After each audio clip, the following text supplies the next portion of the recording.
राकेश टिकैत भी गए थे वहाँ पर, एक छोटे से बच्चे की हत्या कर दी गई थी उनके परिवार वालों द्वारा, लेकिन कहीं आएगी पुलिस प्रशासन ने 40 लाख रुपये लिए, लेकिन उन पर कोई कार्रवाई नहीं हुई। अब करनाल का एक गांव है कमालपुर, एक छोटे से बच्चे की हत्या कर दी गई थी, जस नाम का लड़का है। देखो छोटे से बच्चे के साथ क्या दुश्मनी होगी, लेकिन सरकार के ऊपर भी उन्होंने गुहार लगा ली कि भाई हमने इंसाफ दो, CBI जांच कराओ, लेकिन सरकार उसके ऊपर कोई ध्यान नहीं दे रही। ना कोई नेता वहाँ पर गया, राकेश टिकैत भी गए थे और काफ़ी नेता गए, किसान नेता। तो इसको लेकर क्या कहोगे कि पुलिस जिस तरह से मतलब 90% 95% केस सोल्व हो गया था?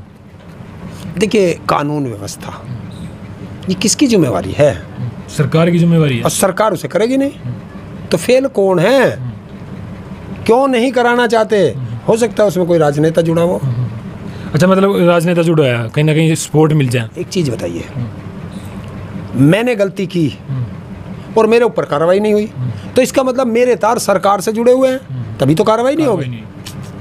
तो यही कारण है कि उन पर अगर कार्रवाई नहीं हो रही तो उनके तार सरकार से जुड़े हुए हैं। और सरकार की जिम्मेवारी थी कि उनके यहाँ एक हत्या हुई थी, बच्चे की हत्या, तो सरकार को उसका संज्ञान लेके, अगर परिवार कह रहा है, क्योंकि आप देखो ना, अगर आम जनता कहेगी तो उसकी बात मानेंगे नहीं।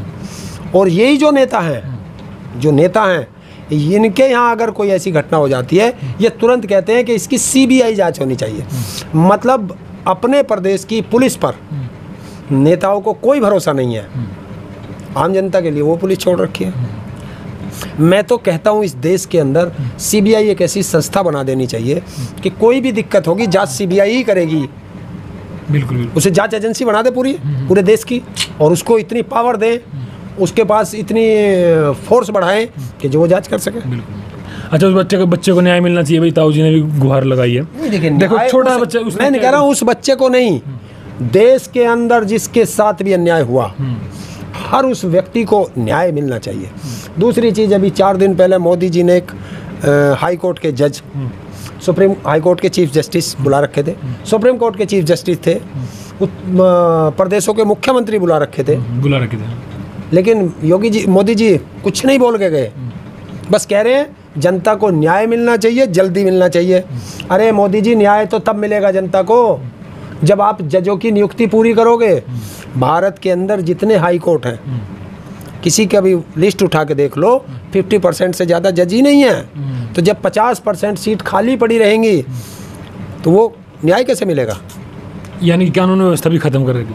देखिए, कानून, देश के अंदर जितनी भी संवैधानिक संस्थाएं हैं वो सरकार के गुलाम हो चुकी हैं।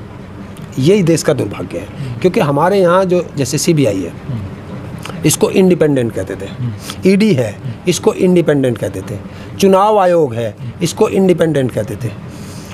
तो ये सब संस्थाएं जो हैं अब सरकार के अंडर में काम कर रही हैं। चुनाव आयोग है, आपने पूरे उत्तर प्रदेश का चुनाव देखा होगा, विपक्ष ने खूब आरोप लगाए, एक भी आरोप पे संज्ञान लिया चुनाव आयोग ने? नहीं लिया। तो इसका मतलब चुनाव आयोग गुलामियत कर रहा था। अच्छा, कोई जरा सा कोई नेता उभरो, उसके यहाँ आपने देखा होगा जब भी कहीं चुनाव होते हैं विपक्ष वालों के यहाँ ED के छापे पड़ जाते हैं। कभी सत्ता पक्ष वाले के किसी एक का भी पड़ा हो तो मुझे बता दो। तो ये क्या है? बस तुम्हें ED का डर है, CBI का डर है। तो ये जो चलता है ना, ये संवैधान, इससे हम कहते हैं कि यहाँ लोकतंत्र नहीं है। हमारा देश राजतंत्र की तरफ जा रहा है। और जब ये राजतंत्र की तरफ जा रहा है तो ये खतरनाक है। बचो,